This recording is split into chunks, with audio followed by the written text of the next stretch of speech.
There. Just there. Do you ever get that? The shadow of a person aching briefly on you. An idea of height and weight somewhere at your shoulder.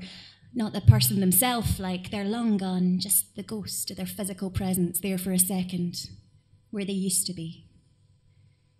I've stopped doing it now, but for a while there, maybe 3 years after, I went through a phase of collecting cuttings. The Big Issue was the best for it, because they have that missing person page. 4 lost souls at a pop. The images all grainy and scanned in from their mum's ancient photo album.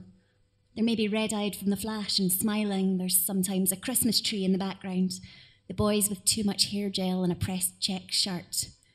Pearl buttons, the kind that snap shut. It was the photos I went for, because the details were sparse, just height, weight, eye colour, and what they were thought to be wearing. Disappeared from her home on date. Occasionally a tantalising wee hint of motive, was said to be distressed, was described as confused, had been suffering from depression. Pretty blonde children with hair ribbons, sex workers, dead eyes wrung out with heavy liner. I had a separate section for the ones they found, the ones whose stories had proper, satisfying endings. In a ditch, floating up out of the river, in a dumpster, then the manhunt, then the arrest. There's usually an arrest, beginning, middle, end. But let me know, let me see. Might be that I became a bit ghoulish just after. At my worst, I used to fantasise that she'd come back one day, just stroll into the kitchen and sit down and say nothing, and that I'd bring something heavy down on her head.